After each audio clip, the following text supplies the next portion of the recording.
되어집니다. 그래서 요즘 우리가 성경 읽기 좋은 계절을 맞이했다라고 우리 성도님들 믿음으로 고백하시고 선포하시기 바랍니다. 그동안 일에 따라서 힘들었다라고 해서 읽던 성경도 멈췄을지 모르지만 이제는 시작하셔야 돼요. 또 더 나아가서 우리 성경을 쓰시다가 멈췄던 분들도 성경을 쓰시기에 좋은 계절이 됐습니다. 그래서 추위가 있지만 성경 쓰기엔 좋은 계절이다. 그래서 성경 읽고 쓰고 아니면 또 난 성경을 전혀 읽어보지 않았습니다라고 하신 분들도 이제 시작하셔야 될 때예요. 그래서 마태복음을 보던 또 혹은 시편과 잠언을 통해서 또 창세기와 출애굽기를 통해서 하나님의 말씀에 대해서 처음 출발을 하시는 게 귀한 일이다라고 생각합니다. 그래서 요즘은 성경 읽기 좋은 계절이라고 하는 이 생각을 꼭 마음속에 두시고 성경을 가까이 하시면 하나님을 만나게 되시는 거예요. 하나님을 우리가 특별한 뭘 해서 만나는 게 아니라 성경을 읽다가 만나는 거예요. 성경을 읽다가 가슴이 뜨거워지고 성경을 읽다가 주의 음성을 듣게 되는 그런 체험이 얼마나 귀하고 확실한지 알 수가 없거든요. 그래서 정말 눈도 침침하신 분도 계실지도 몰라요. 저도 침침해서 잘 보기가 답답할 수도 있거든요. 근데 그럴 때는 또 성경 앱을 좀 다운을 받으셔서 음성으로라도 틀어놓고 성경을 말씀을 읽는다라고 하는 그런 시간을 꼭 좀 받았으면 좋겠습니다. 성경은 저희가 다 말로 할 수 없는 보화가 담겨져 있어요. 그래서 보는 분마다 읽는 분마다 하나님께서 합당한 은혜와 축복을 주십니다. 그래서 성경은 다 맞춤으로 내게 복을 주시는 통로가 되어진다라고 하는 그런 기대와 소망을 가지시기를 바라요. 미국에서 있었던 이야기라고 그러는데 아이가 고등학교를 졸업하면서 아버지 왜 저 자가용 한 대 사주세요. 그래 사주마. 그런데 말씀을 하시는데 전혀 대답이 없으신 거예요.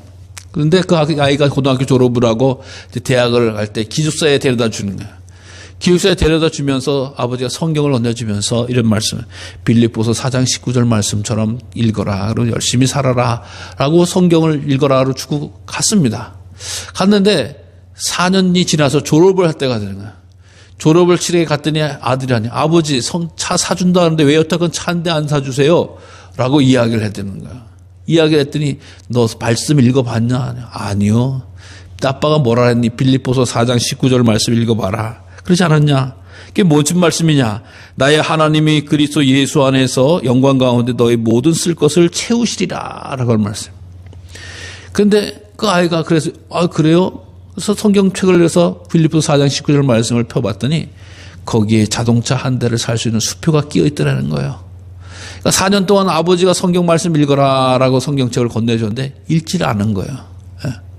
여러분 물론 이 학생은 그 성경을 안 읽어서 자동차를 나중에 받았다라고 생각할 수 있겠지만은 우리 믿음의 성도들이 하나님의 말씀이 이렇게 가까이 있다라고 하는 거예요. 멀리 있지 않잖아. 내가 마음의 문을 열고 가까이 하면 하나님이 좋은 보화를 우리에게 주신다라고 하는 게 성경의 말씀이에요.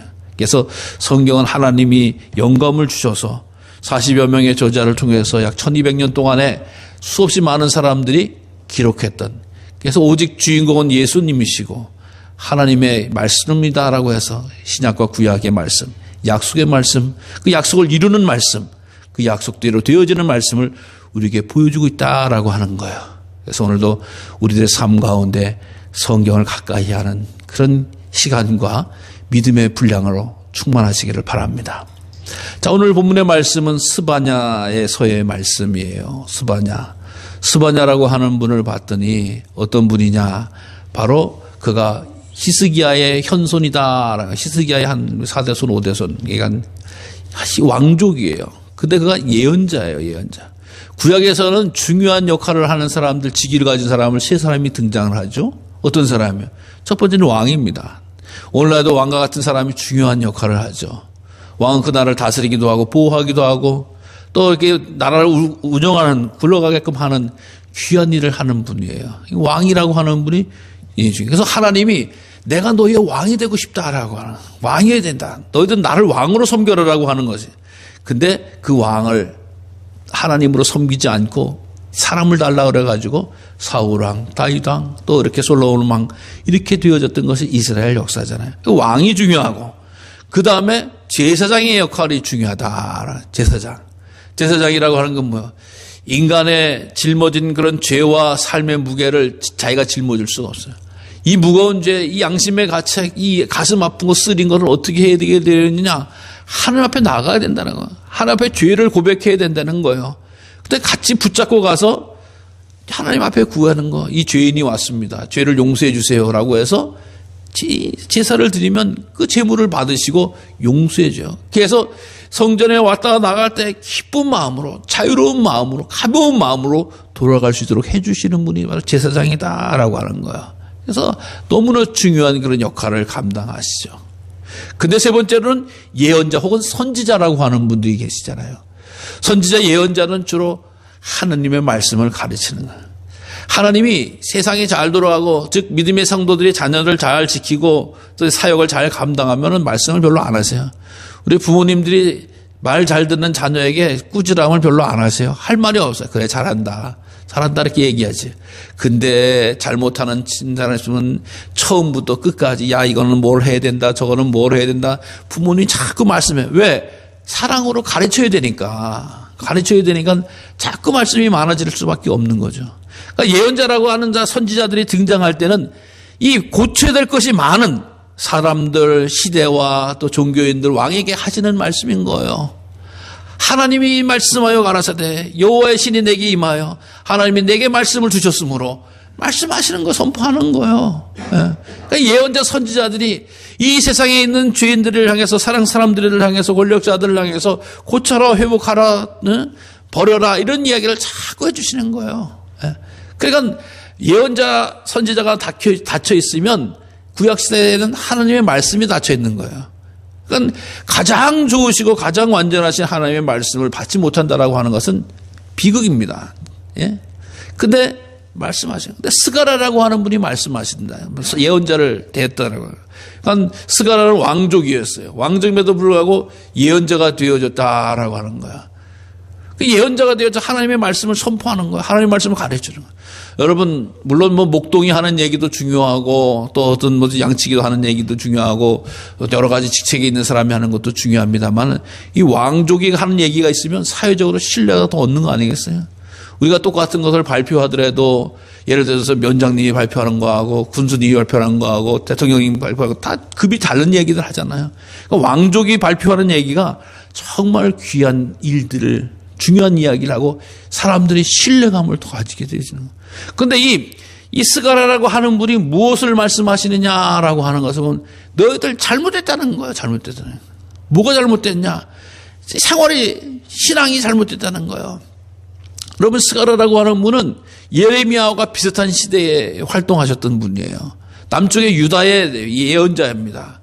예레미야라고 하는 분이 눈물의 선지자잖아요. 왜? 나라가 멸망해지는 거, 성전이 파괴되는 걸 보고 눈물을 흘리고 아주 가슴 아파해서 예레미야 애가까지도 기록하신 분인데, 그거보다 조금 앞섰던 분이에요.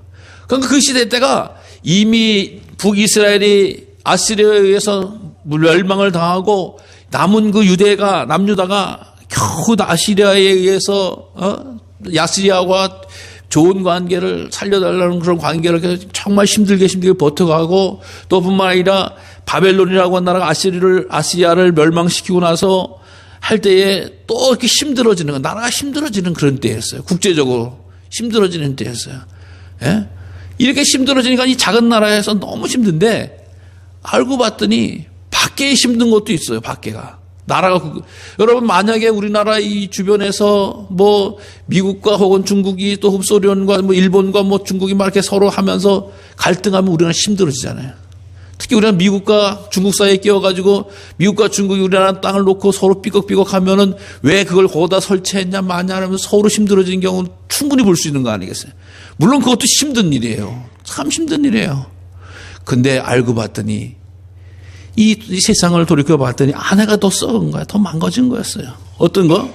즉, 이 땅의 종교 윤리, 이 권력자들, 재적이 있는 사람들이 황폐하게 살아가는 거, 잘못되게 살아가는 거예요. 땅에 있는 것을 더 즐거워하고 만족하면서 막 살아가는 거예요. 더 가지려고, 더 뺏으려고 하는 거예요. 법이고 뭐고 필요 없는 거예요. 또 뿐만 아니라 신앙적으로 보면 성전은 있지만 사람들의 믿음이 바알을 숭배하는 신앙이에요. 제가 늘 바알에 대해서 말씀드리잖아요. 바알은 뭐요? 무조건 바알에게 오면 부자 된다는 거예요. 무조건 바알에게 오면 자식 잘 된다는 거예요. 무조건 바알에게 오면 뭐가 많아진다라고 하는 거예요. 바알을 섬겨야 된다라고 하는 거예요. 이 세상을 살아가려면 바알 도움을 받는 것이 최고다라고 하는 것이 사람들 마음속에 딱 가지.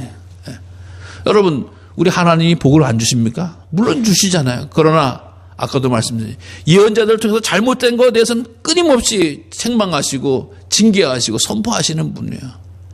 하나님이 공평하다라고 이야기하는 게 어떤 하나님이에요? 죄에 대해서는 징계하신다는 거예요. 책망하신다는 거예요. 죄를 지었음에도 불구하고 복 주신다는 게 아니라고 하는 거예요. 죄의 값은 사망이다라고 하는 것처럼 죄에 대해서는, 공의에 대해서는 끊임없이 선을 거두시는, 판단하시는 주님이시다라고. 그것뿐만 아니라 백성들도 그러니까 종교적으로 타락하니까 백성들도 하나님에 대해서 무관심하게 되어지죠. 그러면서 백성들은 어떤 일을 보면 서로 범죄하는 거예요. 여러분, 무법이 살추는 거예요. 뺏는 거예요. 싸우는 거예요. 폭력이 일어나는 거예요. 욕심을 부리는 거예요. 법이 없으니까, 질서가 없으니까, 영적인 체계가 없으니까. 그러니까 정말 지옥과 같은 삶이 되어지더라고 하는 거예요. 여러분, 나라가 멸망할 때 그런 모습을 보이는 거예요. 외국에도 힘들고 큰 나라가 등장을 했지만 내부적으로도 봐도 거룩함이라고는 없는 거예요. 법적이라고 하는 건, 하나님의 뜻이라고 하는 건 없는 거예요. 이런 세상 사람들이 얼마나 힘들고 어려운 가운데 살게 됩니까? 그러니까 하나님이 이런 세상 내버려 두지 않으신다는 거예요. 다 심판하시겠다는 거, 다 책망하시겠다는 거. 하나님의 뜻대로, 하나님의 절기대로, 하나님의 말씀대로 살지 않으면 이스라엘 백성들에게 끊임없이 하나님은 징계하셨던 하나님이세요. 여러분, 하나님 마음대로 산다고 해서 내버려 두신 하나님 아니에요. 오냐오냐 냅두신 하나님이 아니에요. 사사시대를 통해서 알다시피 하나님께서 이 백성을 다스려서 제사장 민족으로 만들어서 살아계신 하나님을 증거하고 하나님의 뜻대로 살아가는 멋진 나라가 되려고 이야기를 했는데, 그렇지 못했을 때 어떻게 해요? 암몬, 모압, 블레셋 여러 족속이 계속 두들겨 와서 이스라엘 백성을 두들겼어요. 이게 하나님의 솜씨예요. 하나님의 백성들이 잘못될 때에 물론 하늘에서 뭐 천둥과 벼락과 그걸 내려서 쓸어버리고 혼내는 경우도 없지 않아 있겠습니다만은 주변의 나라들을 가지고 이스라엘과 치는 거예요. 이스라엘 두들기는 거예요. 똑바로 살아라. 믿음 갖고 살아라. 말씀 회복하며 살아라. 율법을 지켜라. 이런 말씀을 가지고 계속 와서 두들겨요. 그러다 보면 이스라엘 백성들 가운데 깨닫는 사람들 있잖아. 아, 우리가 잘못됐다. 다시 예배를 회복하자. 말씀을 회복하자라고 돌이키면서 회개하면 하나님 또 무한히 자비로우셔서 그들의 죄를 용서해 주신 거예요. 이게 사사기서의 모습서부터 계속 내려오는 거예요. 그러니까 하나님께서 이스라엘 백성들이 잘못된 것에 대해서 책망하신다. 심판하신다. 라고 하는 것에서 이 스바냐는 계속 말씀하는 거예요. 선포하는 거예요. 똑바로 해야 된다. 그러면서 오늘 사사기서의 이 스바냐서의 마지막 부분이잖아요. 3장 14절부터 20절까지. 마지막 부분에 그러나 하나님은 어떠한 것을 보시느냐라고 하는 거예요. 시온에 따라 노래할지어다. 이스라엘아 기쁘게 부를지어다. 예루살렘에 따라 전심으로 기뻐하며 즐거워할지어다. 아니, 앞에서는 멸망한다 그러고 혼난다 그러고 죽인다 그러고 심판하신다 그러는데 기뻐해야 될 사람이 나오는 거예요. 시온의 딸, 이스라엘, 예루살렘의 딸. 여러분, 이게 무슨 얘기죠? 하나님은요, 살아계신 하나님이십니다. 하나님은 세상이 그렇게 썩어지고 무너지고 불신앙적으로 빠져도 믿음 가지고 하나님의 말씀을 지키려고 하는 남아있는 사람들을 보신다는 거예요. 거룩함을 지키려고 하고 하나님의 율법을 준수하려고 하고 하나님의 그 뜻을 이루려고 하는 그 남아있는 사람들은 그 심판 때에 기뻐하고 즐거워한다라고 하는 거예요. 여러분, 우리가 이 세상을 바라보면서 세상에 힘들고 어렵고 괴롭고 아픈 일을 다 보면서 세상은 이렇게 살아간대, 세상은 이렇게 움직이는데, 세상은 이것이 옳다고 하는데 다 따라다녀봤자 그것이 뭐야? 세상 가운데 하나 있는 거야. 근데 하나님의 말씀 가운데 있는 자는 아, 이것이 하나님의 말씀이니까 내가 버려야 될 것이다. 내가 제거해야 될 것이다. 내가 취해야 될 것이다. 이것은 내가 멀리해야 될 것이다. 구별하는 사람들을 하나님께서 보고 계신다라고 하는 사실을 기억하시기 바랍니다. 그래서 우리가 하나님의 말씀을 알아야 되는 거예요. 하나님의 뜻을 알아야 된다라고 하는 거예요.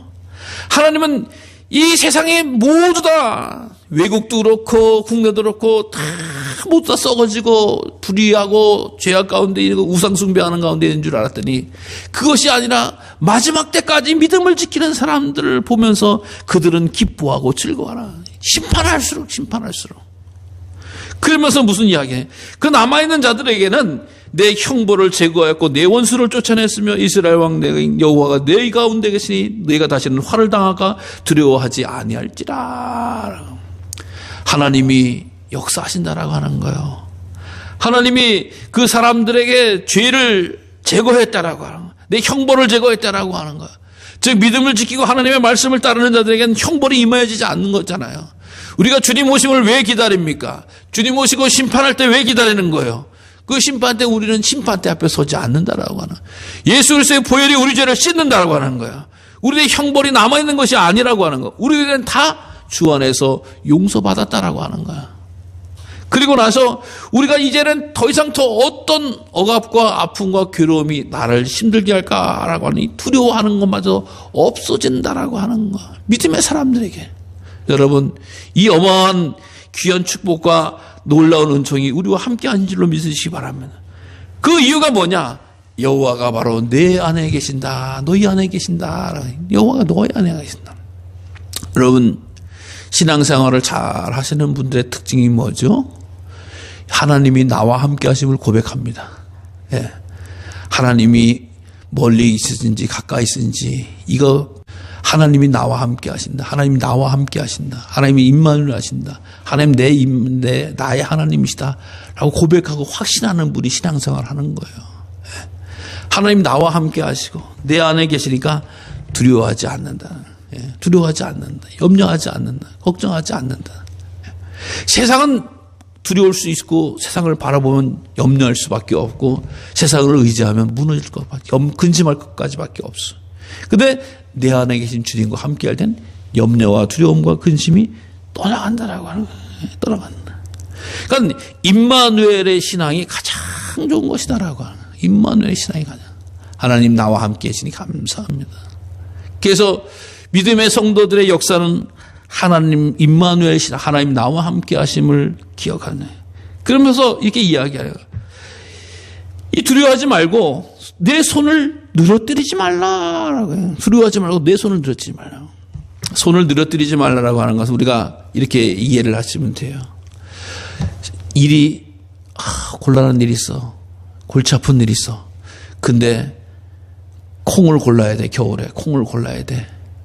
콩을 골라야 되는데 일이 안 잡혀. 그 걱정 때문에. 아이고, 그 일 때문에 내가 어떻게 콩을 고를 수 있겠나. 일이 손이 안 잡히는 거. 뭐 무슨 일을 감당해야 되는데 겨울에 벽지를 뿌려야 되니 봄에 벽지를 뿌려야 되니 일이 손이 안 잡혀. 왜? 큰 근심이 있으니까. 그러니까 손을 늘어뜨리는 거야. 그러니까 근심 걱정 염려하면 손이 늘어져요. 동양인에서 일을 할 수가 없는 거야. 이게 1차적인 뜻이고, 손을 늘어뜨리지 말라라고 이야기하는 것은 손을 들어서 응원하라, 힘내라라고 하는 거야. 그래서 이 영어는 취업이라고 해요. 취업. 손을 들고 응원하라, 힘내라. 응원할 때마다 화이팅, 화이팅, 화이팅, 화이팅 이렇게 해서 힘내는 거야. 그러니까 하나님이 함께 하시는 자는 두려워하지도 말고 힘을 내라라고 하는 거야. 하나님이 응원해 주신다라, 격려해 주신다라고 하는 거야. 이 말씀을 선포하는 거야. 그러니까 이 밖의 세상을 보면은 다 무너지는 것 같고 멸망하는 것 같고 그런데 주님 함께 하시는 자를 보니까 여호와는 구원의 산성이시구나. 나의 비할 파위시구나. 두려워하지 않구나. 힘을 내네. 그러니까 사도 다윗과 같이 피난생활, 도망생활 하면서도 끊임없이 하나님을 사모하며 의지하는 자에게 주시는 격려의 말씀 같은 거예요. 그러니까 믿음의 성도들은 마지막 때에 이렇게 힘을 내고 격려하는 주님이 계신다라고 하는 거. 그리고 더 나아가서 어떤 일이 벌어지느냐? 하나님이 함께 가시니까 그는 구원을 베풀어 주신다. 하나님이 함께하고 계시는데 아무것도 안 하시는 하나님이 아니라 구원해 주신다라고 하는 거예요. 구원을. 마지막 때까지 하나님이 가만히 있는 것이 아니라 우리를 구원해 주신다라고 하는 거예요. 문제 속에서 삶의 환경 가운데서 어려운 가운데서 하나님이 역사하신다라고 하는 거예요. 그러면서 어떻게 해요? 하나님이 너로 말미암아 기뻐하신다.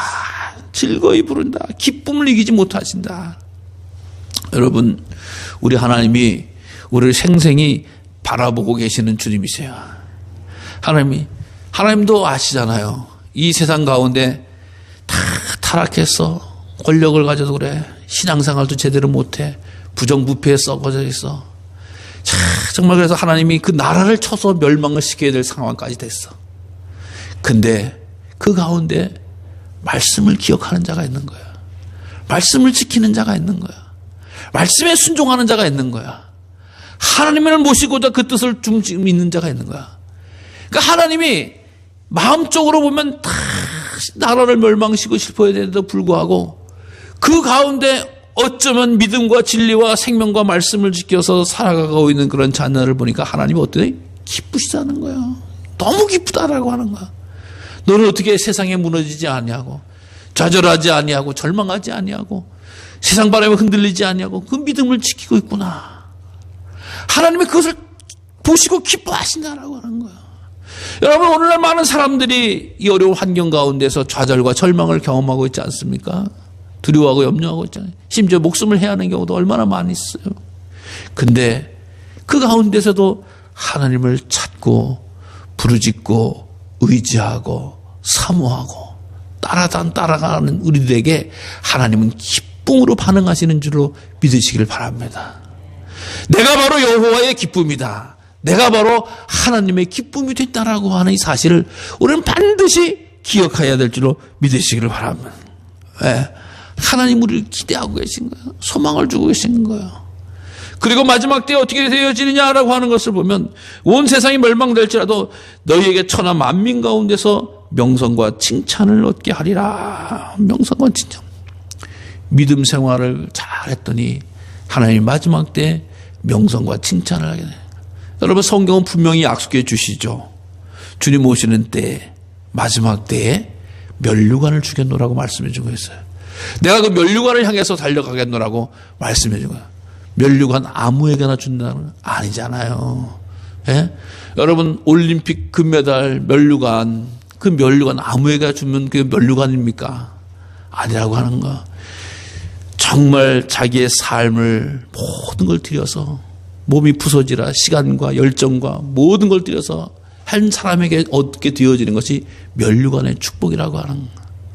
세상의 눈으로 바라보면 왜 이 시간에 가서 더 다른 거 해야 되지 않냐, 뭘 더 해야 되냐 하면서 자꾸 사단 우리를 유혹하잖아요. 마지막 때 바쁘다, 힘들다, 어렵다라고 하는 이유와 핑계가 점점 늘어나잖아요. 작년에 비해서 올해가 늘어나고요. 앞으로 내년에 어떻게 될지 알게 뭐예요, 우리가. 내년에 대해서 신앙생활 더 잘 할 수 있는 좋은 조건이 열리라고 누가 장담을 하냐고. 더 어려워질 수밖에 없는 생각. 일단 우리가 기본적으로 나이도 더 먹고 경제적으로 더 힘들어질 수도 있고 건강적으로 더 약해질 수도 있는 거 아니에요. 이런 가운데서도 끊임없이 지키고 달려갈 때 하나님께서는 그를 외면하지 않으시고 우리를 기뻐하시고 우리를 위해서 면류관을 허락해 주신다라고 한 사실을 반드시 기억하시길 바랍니다. 주님이 다시 오시는 절기를 우리는 지금 보내고 있는 거예요. 첫 번째 오신 예수님 기억 속에 회복시키려고 해서 만들어 놓은 것이지만 그 가운데서 우리는 다시금 발견하는 것, 야, 주님이 말씀하신 대로 다시 오실 그때에 내가 이 환난과 역경 가운데서도 믿음을 지켰더니 하나님이 나를 기뻐하시는구나. 구원의 은총을 허락해 주는구나. 내게 두려움과 염려 가운데 가는 것이 아니라 영원한 안식으로 인도해 주시는구나. 모든 사람이 정말 받지 못하는 면류관과 축복을 허락해 주시는구나 라고 하는 사실이 반드시 드러날 줄로 믿습니다. 오늘도 우리들이 살아가는 이 시절 한가운데 세대 한가운데서 힘들고 어렵고 괴롭고 두려울지라도 이 소망의 주님, 생명의 주님, 구원의 주님, 또 우리들을 죄 있다 허물로 책망하시는 것이 아니라 죄의 사함으로 완전하게 만들어 가신 주님을 늘 기억하시면서 우리 믿음 가운데 승리하는 저와 우리 모든 성도님들 되시기를 간절히 주님의 이름으로 축원합니다. 기도하겠습니다. 하나님 아버지 감사합니다. 주의 사랑과 은혜로 지켜주시고 말씀으로 세워주셔서 하나님의 비밀과 또 하나님의 능력을 알게 하시니 감사합니다. 주님 함께 하셔서 주의 뜻 이루게 하시고 주의 말씀을 쫓아 행할 때 거룩한 삶, 성결한 삶, 승리하는 삶을 나아갈 수 있도록 은총을 더하여 주시옵소서.